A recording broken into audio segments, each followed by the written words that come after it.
تحریک انصاف کے دیگر رہنما یہ دعوے کر رہے ہیں کہ حکومت کے لوگ ان سے رابطے میں ہیں اور 10-15 دن میں وفاقی حکومت سے جان چھوٹ جائے گی۔ ہمارے ساتھ احسن اقبال صاحب موجود ہیں۔ احسن اقبال صاحب بہت شکریہ ہمیں جوائن کرنے کے لیے۔ احسن اقبال صاحب، آپ لوگوں نے 35 استعفے قبول کر لیے، مگر عمران صاحب کا کانفیڈنس ہے ایک تو 10-15 دن میں آپ لوگوں سے جان چھوٹ جانی ہے اور اپریل میں الیکشن ہو جانے ہیں۔ کیا آپ لوگوں کو بھی کہیں نہ کہیں یہ ڈر ہے جس کی وجہ سے آپ لوگوں سے فیصلے ہو نہیں رہے ہیں کہ ہم نے فیصلے کیے تو ہمیں چلتا کیا جائے گا؟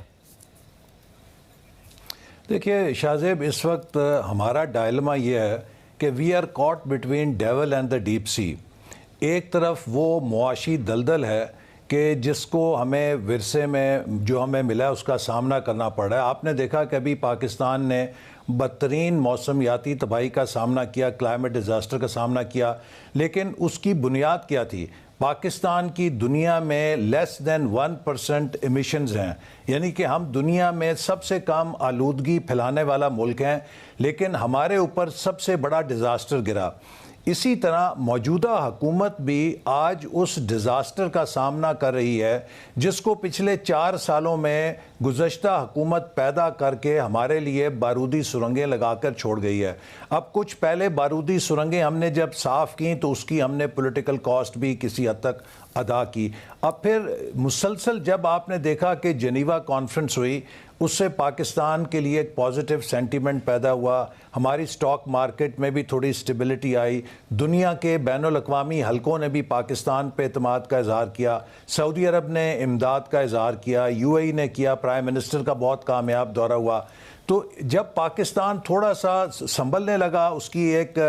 پرسیپشن ٹھیک ہونے لگی، تو عمران خان صاحب نے پنجاب اور کے پی کی اسمبلیوں کو توڑ کے دوبارہ ملک کے اندر بے یقینی پیدا کی۔ دیکھیے، ایک اکنامکس میں بھی بہت امپورٹنٹ چیز ہوتی ہے جسے کہتے ہیں سیلف فلفلنگ پروفیسی۔ جب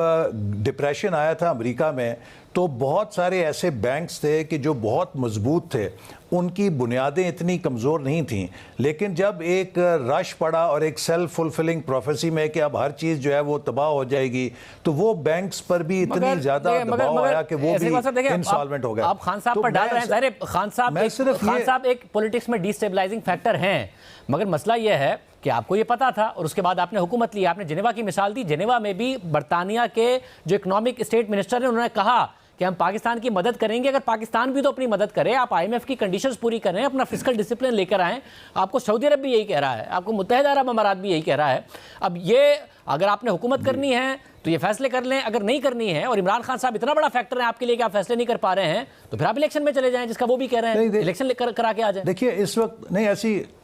دیکھیے اس کے اوپر تو آپ کو پتہ ہے کہ حکومت یہ بات کئی دفعہ کہہ چکی ہے کہ ہم آئی ایم ایف کے معاہدے کے ساتھ جڑے ہوئے ہیں، ہم اس کو پورا کرنا چاہتے ہیں۔ اس کی کئی وجوہات ہیں۔ ایک تو یہ کہ اس وقت ہماری ضرورت ہے کہ ہم انٹرنیشنل فائنینشیل مارکیٹس کے ساتھ خود کو جوڑیں۔ پاکستان کے پاس اتنی ابھی اسپیس نہیں ہے کہ ہم اس سے علیحدہ ہو کے کوئی علیحدہ عمارت کھڑی کریں۔ دوسری بات یہ ہے کہ ہمیں پاکستان کو اکنامک سٹیبلٹی دینی ہے، تو بہت ساری ریفارمز جو پچھلے 4 سالوں میں بھی تھیں اور جو پچھلے کئی دہائیوں سے ہمارے سسٹم کے اندر ڈسٹورشنز پیدا کر رہی ہیں، مثال کے طور پہ ہم جتنی سبسڈیز دے رہے ہیں، جتنی ان ایفیشنسی سسٹم کے اندر لے کر آئے ہوئے ہیں، ان سب کا بھی اگر ہم کریکشن نہیں کریں گے تو ان کا بوجھ اب اتنا ہو گیا ہے کہ وہ ناقابل برداشت ہو گیا۔ وہی تو آپ نے کرنی ہے مگر آپ نہیں کر رہے ہیں، وہی تو آپ نے کرنی ہے، آپ نہیں کر رہے ہیں۔ نہیں ہم کر رہے ہیں، اگر نہیں کر رہے ہیں تو پھر الیکشن میں چلے جائیں۔ آج بھی تقریباً 3.5 گھنٹے کا اجلاس ہوا۔ پرائم منسٹر صاحب کی طبیعت ناساز ہے، لیکن اس کے باوجود انہوں نے زوم کے اوپر اس اجلاس میں شرکت کی اور ہم نے ساری آپشنز کو غور کیا اور ہم بتدریج اس طرف جا رہے ہیں کہ ان معاملات کو سلجھائیں۔ لیکن دیکھیے اس میں صرف یہ بات ضرور کہنا چاہوں گا کہ شاید آئی ایم ایف بھی محسوس کرتا ہے کہ اب پاکستان ان کی کھڑکی میں آیا ہوا ہے، تو جو 4 سالوں سے انہوں نے نان کمپلائنس کی ہے وہ ساری اب ان سے کرا لی جائیں۔ تو دنیا کے ہر کانٹریکٹ میں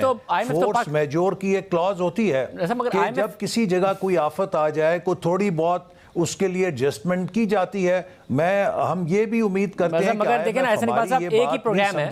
ایک ہی پروگرام ہے جو 4 سال سے چلے جا رہا ہے۔ پہلے تحریک انصاف کی حکومت نے ان سے وعدے کیے، پھر ایک ریلیف ملا جب کرونا آیا تھا IMF نے نہ صرف ریلیف دیا بلکہ آپ کو اضافی پیسے بھی اس ملک کو ملے، مگر اس کے بعد ہم نے دیکھا کہ تحریک انصاف نے کیا کیا اس پروگرام کے ساتھ، اور پھر جب بحال کیا تو عمران خان صاحب جاتے جاتے اس پروگرام کو ہی تباہ کر کے چلے گئے ان کی شرائط، مگر پھر مفتاح اسماعیل نے بحال کیا اگست میں، تو ہم دیکھ رہے ہیں کہ اکتوبر میں آنے کے بعد اسحاق ڈار صاحب بھی کیا کر رہے ہیں، شرائط پوری نہیں کر رہے ہیں، تو یہ اسی طریقے سے چلتا رہے گا۔ اب IMF ملک کے طور پر دیکھتا ہے یا IMF یہ دیکھے کہ پہلے تو میں ڈیل کر رہا تھا اسد عمر سے، پھر اب حفیظ شیخ کے ساتھ کچھ نیا شروع کرتے ہیں، پھر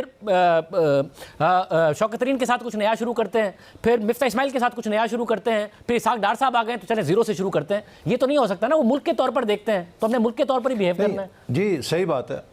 شاہ زیب، آپ ٹھیک کہہ رہے ہیں کہ وہ ملک کے طور پہ دیکھتے ہیں، اور یہی ہمارا اس وقت سب سے بڑا چیلنج ہے کہ جو پچھلے 4 سالوں کا ملبہ وہ ہمارے اوپر ہے۔ اگر ملک کے اندر پولیٹیکل سٹیبلٹی ہو، دیکھیے ملک کی سیاست اپنی جگہ ہے، لیکن ملک کا مفاد اور معیشت کا مفاد ہمیشہ سیاست سے اوپر رہنا چاہیے۔ اسی لیے ہم نے بار بار کہا ہے کہ پاکستان کم از کم اگلے 6-8 مہینے میں کسی قسم کی پولیٹیکل انسٹیبلٹی کو افورڈ نہیں کر سکتا۔ میں آپ کو ایک اور مگر کیا ایسے مطلب آپ کو ڈر یہ ہے کہ آپ نے اگر یہ مشکل فیصلے کیے تو آپ کو چلتا نہ کیا جائے، آپ کو اداروں سے بھی یہ ڈر ہے کہ وہ بھی الیکشن کا نہ کہتے ہیں پھر کہ جی اب الیکشن میں جانا ہے اور آپ غیر مستحکم نہ ہو جائے، اس لیے آپ یہ فیصلے نہیں کر رہے ہیں؟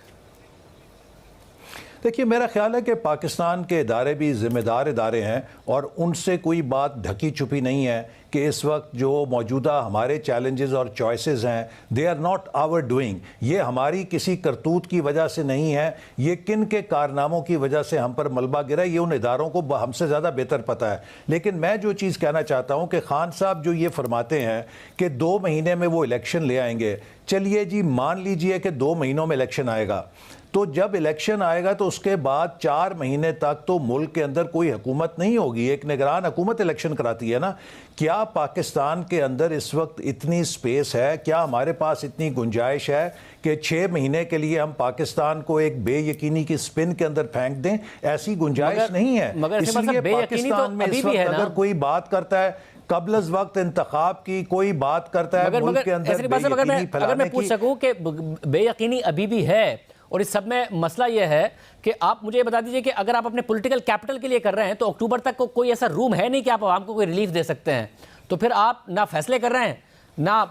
الیکشن میں جا رہے ہیں، اکتوبر تک تو آپ اور انپاپولر ہوں گے۔ IMF کا پروگرام بحال کرانے کے لیے آپ کو مشکل فیصلے کرنے ہیں۔ دیکھیے جو شاہ صاحب جو فیصلے کرنے ہیں وہ ہم کریں گے، ہم اپنی ذمہ داری سے نہیں کتراتے۔ اگر ہمارے پاس آج پاکستان کو چلانے کی ذمہ داری ہے تو ہم بولڈلی بہادری کے ساتھ جو پاکستان کے مفاد میں ہے وہ فیصلے کریں گے۔ ہمارے پاس یہ بھی صلاحیت ہے کہ ہم پاکستان کے عوام کو بتا سکیں کہ یہ مشکل فیصلے ہمیں کیوں کرنے پڑ رہے ہیں۔ لیکن جیسے میں نے پھر کہا کہ اگر آپ کوئی ریفارم کرتے ہیں اس کے بعد ملک میں پولیٹیکل انسٹیبلٹی آ جاتی ہے تو پھر آپ کے لیے دورہ زہر ہے کہ آپ نے ایک زہر کا پھندا کھا بھی لیا اور اس کا فائدہ بھی نہیں ہوا آپ کو۔ تو اس لیے ضروری ہے کہ ہم جو مشکل فیصلے کریں گے ان کے ساتھ سٹیبلٹی بھی ہو۔